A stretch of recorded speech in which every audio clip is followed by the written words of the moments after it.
Hola a todos, bienvenidos al canal.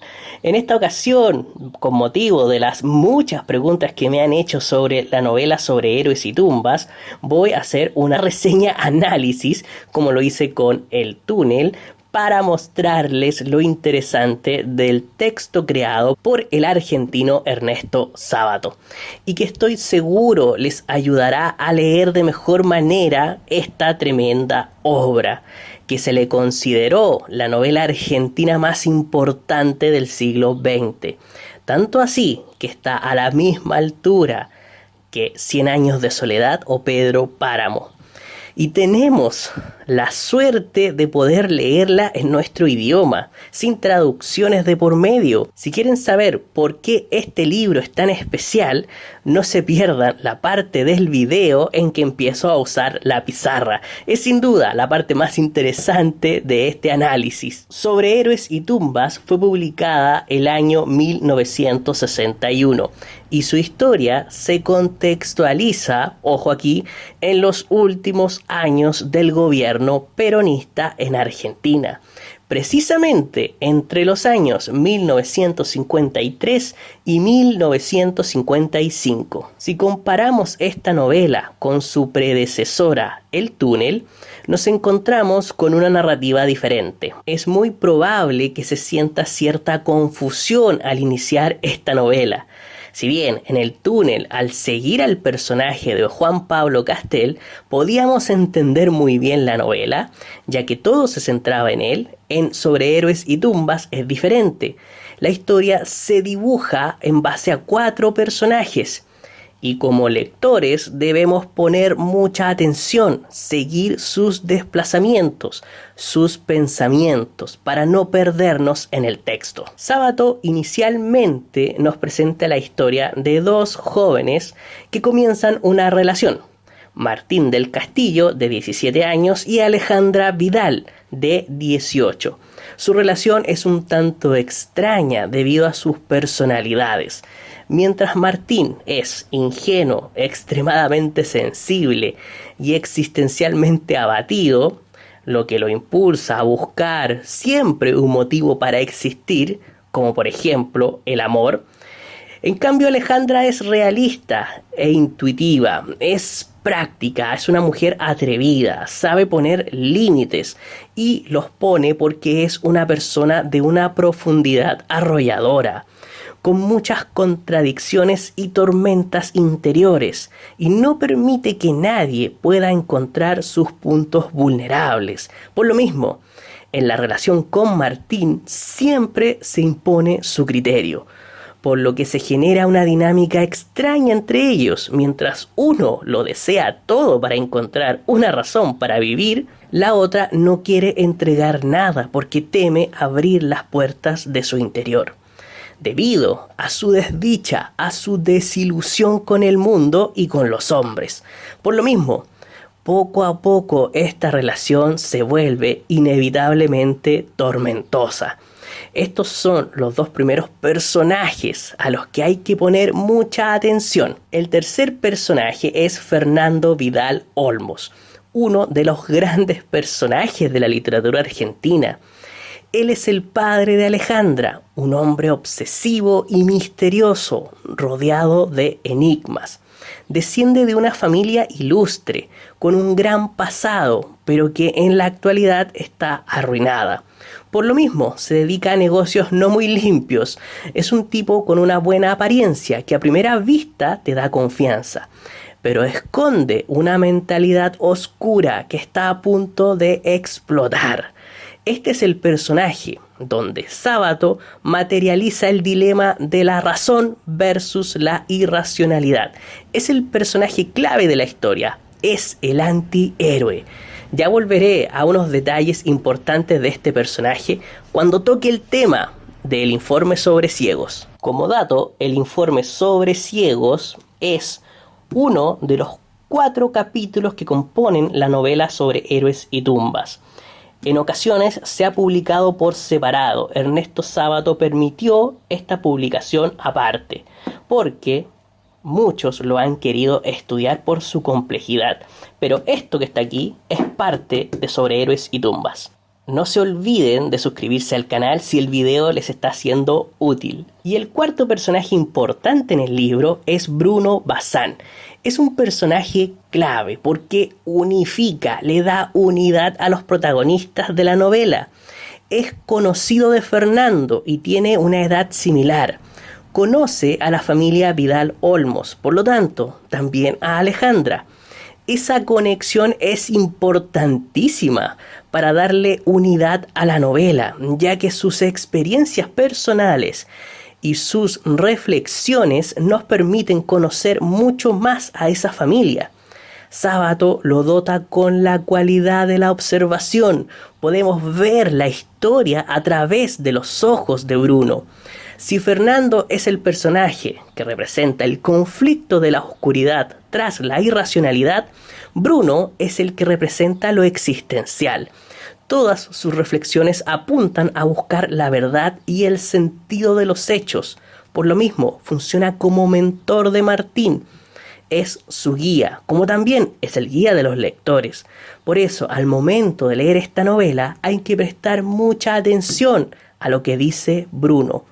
Lectores, ojo con Bruno, síganlo con atención. Bueno, ahora que ya conocemos a los 4 personajes clave, podemos hablar un poco de la narración, aspecto que me parece fundamental para poder empezar a leer este libro, porque no es simple, es una narración compleja, muy cerebral, completamente diferente a la de El Túnel. Mucha gente lee El Túnel y busca sobre héroes y tumbas para continuar con las novelas de Sábato, pero se encuentran con algo totalmente diferente, con la intención de generar caos. Caos en la realidad, Sábato la desdibuja sin salirse de ella, sin entrar al terreno de lo fantástico, como por ejemplo lo haría Saramago. No se trata de un simple juego de cambios de perspectivas, sino de un juego con la secuencia normal del tiempo. Y eso complica mucho a los lectores cuando inician esta novela. Literalmente no entienden nada y para explicar esto necesito mi pizarra. Lo primero que hay que tener en cuenta es que existen 2 líneas temporales en la historia, 2 líneas bien marcadas. La primera es en la Argentina de mediados del siglo XX, es decir, el presente de la novela, mientras la segunda es una línea histórica, narra hechos del pasado histórico argentino referente al destino del general Lavalle y sus hombres a mediados del siglo XIX. Recordemos que Alejandra pertenece a una familia de la antigua aristocracia, cuyos antepasados pelearon junto a Lavalle y con ese nexo, Sábato nos intercala historias de esta figura destacada de la independencia de Argentina, llevándonos por momentos al pasado, sin perder el hilo principal de la historia. Entonces, mientras narra el hilo principal del presente, a veces se traslada al pasado y los va intercalando. Por lo tanto, tenemos estas 2 historias paralelas, una en el siglo XX y una en el siglo XIX. Generalmente, cuando cambia a los hechos del pasado, lo hace con letra cursiva. Por lo tanto, esto no representa ninguna confusión para el lector. Es bastante fácil de seguir esos hilos paralelos. Ese contrapunto histórico que hace Sábato lo hace para darle universalidad a la novela, convertirla en una novela total, para hacer visible el crecimiento de una nación desde sus bases y cómo ese pasado repercute del mismo modo en sus habitantes, especialmente en el personaje de Alejandra, que carga ese pasado histórico de sus antepasados. Pero Sábato quiere visualizar esto de forma análoga a la mente humana, es decir, que se represente la confusión de las imágenes, la superposición de imágenes como en la propia mente del hombre, porque en nuestra mente nada está ordenado sin antes haber pasado por el filtro de la razón. Es decir, la novela nos presenta imágenes antes de tener un orden, antes de alcanzar la claridad mental que otorga la razón. Esto es fundamental, porque a Sábato le interesa explorar lo irracional del hombre e intenta crear una historia análoga a nuestra propia irracionalidad. Bueno, el problema de los lectores está en la línea temporal del presente, porque el orden en que transcurren los hechos no es el mismo en el que se cuenta. La novela empieza un día sábado de 1953, en este punto de aquí, y la historia transcurre hasta 1955. Este es el espacio temporal de la historia principal, estos 2 años que están acá. Esto es la historia principal, 1953 a 1955. Entonces, mientras se narran estos hechos de 1953, ¿qué es lo que hace Sábato? Lo interrumpe constantemente. Interrumpe constantemente la línea temporal de la narración para dar a conocer hechos del futuro. Hay un desplazamiento hacia 1955 y luego vuelve inmediatamente a 1953 en un par de líneas. Es un ir y venir. Pero así como se dan a conocer hechos del futuro, también se dan a conocer hechos del pasado y la narración se vuelve a interrumpir contando flashback. Es decir, está en 1953 y a veces se traslada hasta años anteriores a esta fecha, que incluso pueden llegar hasta 1923. También hacen un ir y venir entre 1953 y el pasado.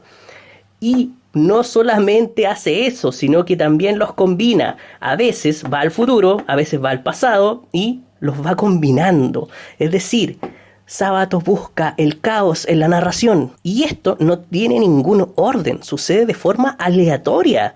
Esto provoca confusión porque el tiempo narrativo se segmenta. Esto es una segmentación del tiempo de la narración. Ese es el efecto que le quiere dar Sábato. La de fragmentos de la mente. Pero eso no es todo. Para mayor confusión hay 2 narradores y bien especiales. Hay un narrador que está en tercera persona. Es un narrador exterior, no es un personaje de la historia y es omnisciente.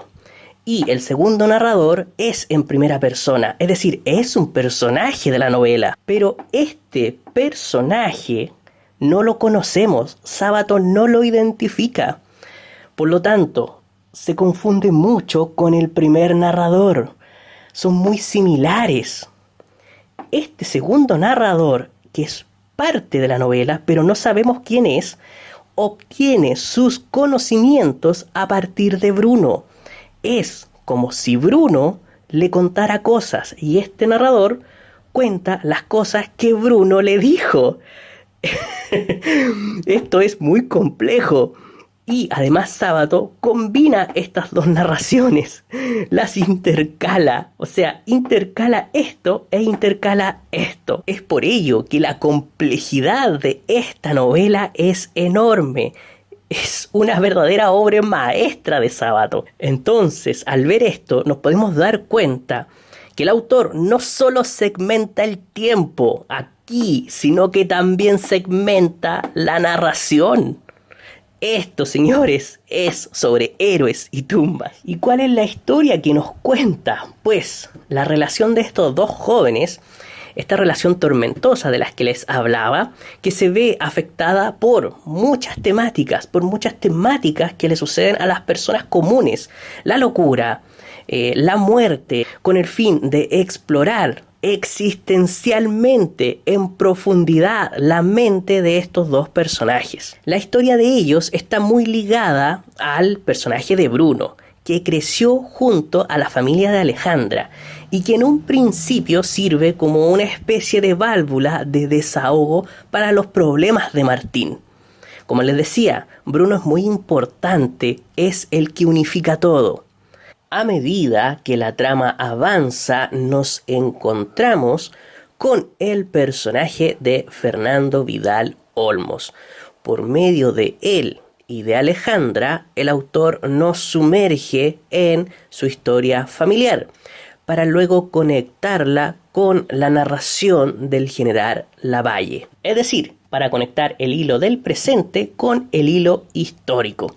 Pero eso no es todo. Recordemos que Fernando Vidal es el personaje que representa ese lado oscuro de la irracionalidad del hombre, el lado de la maldad, algo que es reiterativo en la obra de Sábato, la exploración del hombre a través del mal. Por eso Fernando es el antihéroe, porque es el que se sacrifica abrazando la maldad para explorarla. Y esto se puede ir dilucidando mediante todos los actos que realiza, pero alcanza el máximo cuando escribe un informe, el informe de una investigación, que es reproducido de forma íntegra dentro de la novela.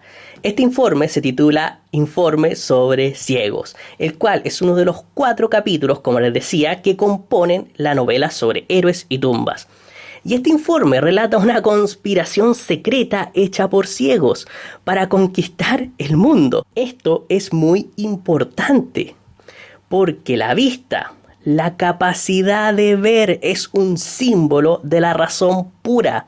Es la claridad de pensamiento, es decir, la posibilidad de ver es la que le otorga a las personas la luz de la razón, metafóricamente hablando. Entonces, los ciegos, al ser privados de esa luz, carecen de razón, por lo tanto, no pueden controlar su lado irracional, y este los domina, y peor aún, los domina la maldad que se aloja en ese lado irracional, la misma maldad que dominó a Castel en el túnel. Entonces, Fernando Vidal Olmos estudia y persigue a estos ciegos, que conforman una especie de secta, y escribe un informe con lo que averigua en su persecución, y lo plasma en el papel. Ese informe relata una especie de descenso hacia el infierno, al cuartel secreto de los ciegos, y esto se puede interpretar, por ejemplo, como un descenso físico real a un mundo subterráneo, como también a un descenso a un mundo subterráneo, pero de la mente, el descenso hacia el mundo de la maldad humana que vive dentro de nosotros, que vive en nuestro inconsciente. Por eso, muchos expertos comparan este descenso con lo que sucede en Memorias del subsuelo de Dostoyevsky. Recordemos que Sábato era un gran lector de los novelistas rusos, y en el subsuelo de Dostoyevsky se podía ser una persona completamente verdadera que abrazaba todo su lado irracional. Lo mismo para este Fernando, que explora la maldad siendo precisamente perverso. Pero, ojo con esto, por opción propia. Luego de salir de este capítulo, de este informe sobre ciegos, se retorna a los demás personajes que continúan su búsqueda del absoluto, mientras viven en medio de la soledad, en un mundo que no les da tregua ni salida. Pero Sábato intenta que ellos la encuentren a través de múltiples temáticas que constantemente invaden sus mentes, como la muerte, la desesperanza, la frustración, la infelicidad y sobre todo la incomunicación. El autor lleva al límite estos temas a través de sus personajes, demostrando la carga que el hombre contemporáneo lleva a sus espaldas a diario. En esta sociedad que no le da respiro, que no le permite detenerse, que no le permite indagar en la verdad absoluta, porque está llena de distractores. Es así como principalmente a través de testimonios y recuerdos, ese constante anhelo del pasado, como Sábato logra representar la crisis del hombre moderno. Este hombre que ya no tiene escapatoria, que está condenado según Sábato, y que aún no somos capaces de darnos cuenta de aquello. Y que cada vez que somos oprimidos por el sistema, por este sistema moderno que está suprimiendo nuestra humanidad, cada vez reprimimos más nuestro lado irracional, y lo reprimimos hasta el punto en que explotamos. Bueno, espero que les haya gustado esta especie de reseña análisis. Creo que se habla muy poco de sobre héroes y tumbas en internet en general, en BookTube, y quería recomendarles mucho que leyeran esta gran novela de Ernesto Sábato. Como siempre, muchas gracias por su apoyo. Si les gustó el video, no olviden darle like, compartirlo y suscribirse al canal. Saludos a todos.